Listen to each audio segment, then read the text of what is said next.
Aktoria e famshme trondit me rrëfimin e saj. Aktoria amerikane Liza Rinna ka zbuluar publikisht se që pas lindjes së 2 fëmijëve, ajo vuajti nga një depresion i rënd, një përvojë që përfshinte halucinacione dhe shqetësime ekstreme emocionale, të cilat ajo nuk arriti t'i dallonte për një kohë të gjatë. Teksa ka folur për një podcast, aktoria 61 vjeçare u shpreh: "Kam pasur një depresion të tmerrshëm pas lindjes, por nuk e dija. Nuk e dija se çfarë ishte të kesh fëmijën tënd të parë. Nuk e di. Thjesht nuk e di", u shpreh ajo. Rinna shpjegoi se simptomat zgjatën 15 muaj pas lindjes së vajzës së saj, Delilah, në vitin 1998.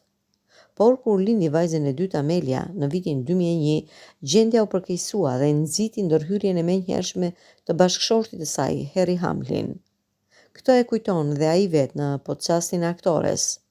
"Ti më the, do të vras dhe unë të thash, thirrni ginekologun menjëherë.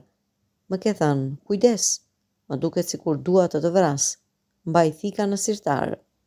Aktoria 61 vjeçare, ndonë se nuk e mante mend ta kërcënonte, konfirmoi se kishte halucinacione dhe mendime të errta. "Kisha halucinacione të tmerrshme dhe se po vrisja njerëz, më duke sikur nxirrja thikat nga shtëpia.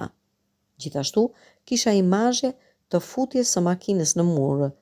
Asnjëherë nuk kam menduar të dëmtoj fëmijën. Të gjitha ishin manifestime të thella", u shpreh ajo. Me nxitjen e të shoqit, ajo kontaktoi mjekun e saj dhe filloi trajtimin me ilaçe kundër depresionit.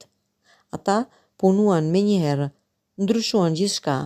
Përvoja e saj e parë me depresionin pas lindjes, tha ajo, nuk përfshinte halucinacione, isha thjesht e pashpresë, një re e madhe dhe e errët mbi mua. Nuk kishte të bënte me foshnjën, ishte drejt meje.